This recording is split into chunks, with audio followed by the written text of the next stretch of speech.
శ్రావణ మాసం వచ్చిందని తీర్థయాత్రకు వెళ్తున్నారా? సడన్ గా ప్లాన్ చేసుకున్నారా? అయితే ఇప్పుడు పెద్ద సమస్య వచ్చి పడింది. ప్రయాణ ఛార్జీలు రెట్టింపు అవుతున్నాయి. ఆకాశమే హద్దుగా పెరుగుతున్న విమాన ఛార్జీలతో భక్తులు బెంబేలెత్తిపోతున్నారు.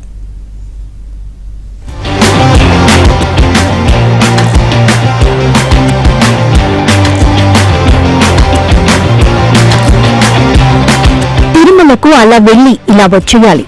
ఎలా? ఎంత ఖర్చవుతుంది? శ్రావణ మాసంలో గుజరాత్ లో పుణ్యక్షేత్రాలకు వెళ్లాలంటే వ్యయ ప్రయాసలు ఎలా ఉంటాయి?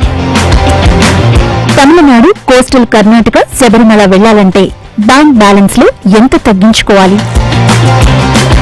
జనంలో భక్తి పెరిగింది. అవకాశం వచ్చి సెలవు దినాలు కూడా ఉంటే ఏదో ఒక పుణ్యక్షేత్రానికి వెళ్లాలనుకుంటున్నారు. అప్పటికప్పుడు టికెట్ బుక్ చేసుకుని మరీ ప్రయాణమవుతున్నారు. ముందస్తుగానైనా ఆఖరి క్షణంలోనైనా టికెట్ బుకింగ్ మాత్రం అనివార్యమవుతోంది. ఆ దిశగానే ప్రజల అవసరాలను ఆసరాగా చేసుకుని ట్రావెల్ సంస్థలు, విమానయాన కంపెనీలో వారిని దోచుకుంటున్నాయి. ఎంతో భక్తితో పుణ్యక్షేత్రాలకు వెళ్లాలనుకునే వారికి విమాన ఛార్జీలు షాకిస్తున్నాయి. తెలంగాణ రాజధాని హైదరాబాద్ నుంచి ప్రముఖ పుణ్యక్షేత్రాలకు వెళ్లే విమాన ఛార్జీలు భారీగా పెరిగిపోయాయి. కొన్ని రూట్లలో సాధారణ ఛార్జీలతో పోలిస్తే ఏకంగా రెట్టింపు కంటే ఎక్కువగా ధరలు వారి వెబ్సైట్లలో కనిపిస్తున్నాయి. 4,500 రూపాయలున్న హైదరాబాద్ టు తిరుపతి టికెట్ ఇప్పుడు శ్రావణ మాసం పుణ్యమాని 10,000కు చేరువగా ఉంది.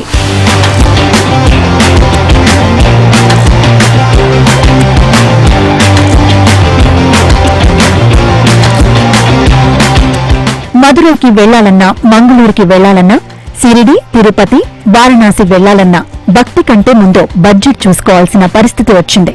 అసలు ఏ రూట్లో ఎంత పెరిగింది? ఈ ధరల పెరుగుదలకు కారణమేంటి? ప్రయాణికులు ఏమంటున్నారు? టూరిజం శాఖ ఏం చెబుతోంది?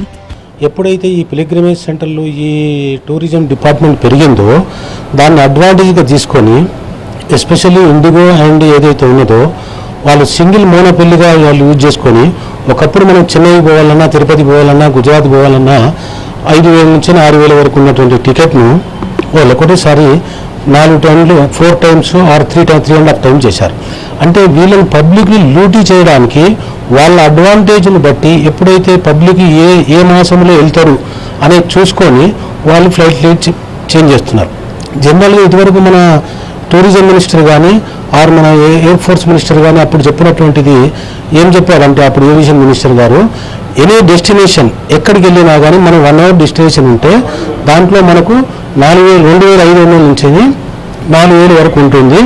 ఆ డెస్టినేషన్ పెరిగితే మాత్రమే ఛార్జెస్ పెరుగుతుందని చెప్పారు.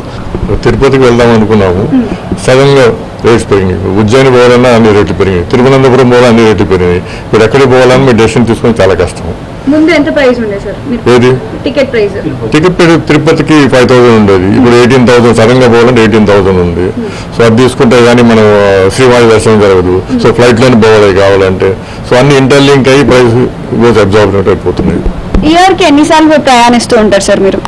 రెగ్యులర్గా ప్రయాణిస్తూ వస్తాం. 3 months 4 months ఒకసారి వెళ్తూ ఉంటాం. ఎక్కడ ఏ ప్లేసెస్కి ఎక్కువ విజిట్ అవుతుంటారు? లాస్ట్ టైం తిరుపతికి వెళ్ళాము, అంతకుముందు గుజరాత్కి వెళ్ళాము, చార్ధామ్ చేసాము. అప్పుడప్పుడు ఫ్లైట్ ఉంది బాగానే ఉండదు రాజన్ వరకు వెళ్ళినప్పుడు. కానీ ఇప్పుడు ఆల్ ఆఫ్ ది సడన్ గా ఇప్పుడు అంటే ఈ సీజనల్ బట్టి, అంటే ఇప్పుడు శ్రావణ మాసంలో అందరు కూడా జ్యోతిలింగాలు ఎక్కువ దర్శిస్తుంటారు. సో మీరు దర్శించడానికి వెళ్తున్నారా సార్? దర్శించడానికి ఏ టెంపుల్కి అనుకుంటున్నారు సార్? ఉజ్జయిన్. సో మీరు చెప్పండి సార్, అంటే లైక్ ఇంత హై ప్రైసెస్ పెరగడం వల్ల సో మీ ఫ్యామిలీ వాళ్ళందరూ కూడా డిస్టర్బ్ అయిపోతారు, ఒకటేసారి ఈవెంట్ మొత్తం క్యాన్సిల్ అయిపోతుంది కాబట్టి. అంతే, అది మీ కాంట్రాక్ట్ డెసిషన్. అది ఎక్కడికి పోతాం అన్ని చూసినా అన్ని no choice. So you to take one of the best and ఎవరు go there. We can't our choice కాదు కదా. ఫ్లైట్ టికెట్ ఛార్జ్ పెట్టి చూడాలి, అది పోలేదు కదా, పోదామా వద్దా అని. ఒక్కటేసారి ఎందుకు అట్లా పెరిగిందని అనుకుంటున్నారు సార్? ఇది monopoly, nothing else. It is nothing is aircraft fuel పెరిగిందని కాదు. ఇట్స్ జస్ట్ లైక్ మోనోపొలీ కాబట్టి they got no option but to use it. దీన్ని గవర్నమెంట్ దాన్ని కంట్రోల్ చేయవలసిన బాధ్యత గవర్నమెంట్ మీద ఉంటుంది. సింగిల్ మోనోపొలీ అయితే ఎప్పుడు వారి డిక్టేటర్షిప్ అయిపోతాడు. ఇప్పుడు లాస్ట్ టైం చేసినటువంటి వీళ్ళు స్ట్రైక్ కూడా ఏదైతే ఏవియేషన్ చేసినారో వాళ్ళకు ఒక రూల్, ఇంకో వాళ్ళకు రూల్ చేసేసరికి ఇది ఆల్ ఆఫ్ సడన్ ఫ్లైట్ బంద్ చేశారు. ఇండిగో వాళ్ళు బంద్ చేసినప్పుడు అప్పుడు ఏమైపోయింది, గవర్నమెంట్ మళ్ళీ రిస్ట్రిక్ట్ చేసిన తర్వాత ఎవరైతే మీరు వేశారో అప్పుడు ఆ డబ్బులు కూడా మేము 10,000 తిరిగి ఇచ్చేస్తామని చెప్పేది పెట్టారు. అలాంటి రిస్ట్రిక్షన్ కాకుండా కంట్రోలింగ్ బై ద రేట్స్ ఏవైతే ఉంటుందో అది అండర్ కంట్రోల్ ఏవియేషన్ మినిస్టర్ దగ్గర కానీ ఆర్ గవర్నమెంట్ కానీ వాళ్ళు ఏదైతే సర్క్యులర్ ఇష్యూ చేయాలి, ఎందుకు పెరిగింది, ఎందుకు దీనివల్ల పెరగడానికి కారణమైంది అనేది వాళ్ళ ఎక్స్ప్లెనేషన్ ఆ డిపార్ట్మెంట్కి ఇవ్వాల్సిన బాధ్యత వాళ్ళ మీద ఉంటుంది. కేవలం విమాన టికెట్ల ధరలే కాదు, పుణ్యక్షేత్రాల టూర్ ప్యాకేజీల ధరలు కూడా పెరుగుతున్నాయి. విమాన ఛార్జీలు, హోటల్ రూమ్, స్థానిక రవాణా, ఆహారం ఇలా ఒక్కో ఖర్చు పెరుగుతుండటంతో మొత్తం ట్రిప్ బడ్జెట్ సామాన్యులకు భారంగా మారుతోంది. ట్రావెల్ రంగ ప్రతినిధుల ప్రకారం కొన్ని దేశీయ టూర్ ప్యాకేజీల ధరలు కూడా 30 నుంచి 50% వరకు పెరిగాయి. గుజరాత్లో ముఖ్యమైన 4 సెక్టర్ టూరిజం సెక్టర్ ఉంది. First sector Dwarka, Porbandar, Somnath. Second Kutch नहीं देखा तो कुछ नहीं देखा. Third statue of unity. Fourth Modhera, Patan, Ambaji. First of all, the tourists from Hyderabad or all other from places coming to Gujarat to see the tourism destination, because except ice you can find everything in Gujarat. But nowadays what happened, due to the suddenly increase in hike of flight ticket, because people prefer most probably the flight ticket due to time constraints etc. The people are going to cancel their tour because they are saying the hotel rates are something and much more than 2-3 times is the flight rate. So this is the first problem we are facing. In this scenario 2-3 the tours 5-6 tours have been not materialized. So this is the problem. దైవ దర్శనం మాటేమిటో కానీ ప్రయాణ ఖర్చు మాత్రం తడిసి మోపెడవుతోందని జనం వాపోతున్నారు. ఎంత ప్లానింగ్ చేసినా సరే పెరిగిన ఖర్చులను కంట్రోల్ చేయలేకపోతున్నామని ఆవేదన చెందుతున్నారు.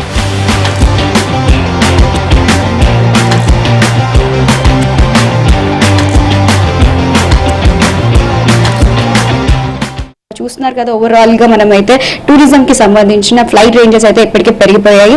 మిగతా ఏదైతే బస్ ప్రయాణాలు కానీ లేదా విపరీతమైన వేరే దగ్గరికి వెళ్ళాలనుకుంటే చాలా ఎక్కువ టైం కన్జ్యూమ్ అవుతుందని చెప్పేసి ఫ్లైట్ ని యూజ్ చేస్తుంటారు. కానీ ఫ్లైట్ రేంజెస్ కూడా తక్కువ కాకపోవడం వల్ల ఇప్పుడు మొత్తం అంతా కూడా కొలాప్స్ అవ్వడం అయితే కనిపిస్తుంది. సో ఇది ఇక్కడ స్టోరీ. సో ఇది చూసారు కదా, ఆల్మోస్ట్ అందరూ కూడా బాధని అలాగే వెళ్ళలేకపోతున్నాం అనే ఆవేదనని వ్యక్తం చేస్తున్నారు. వీడియో జర్నలిస్ట్ ఫనీతో శ్రావణి, ABN హైదరాబాద్.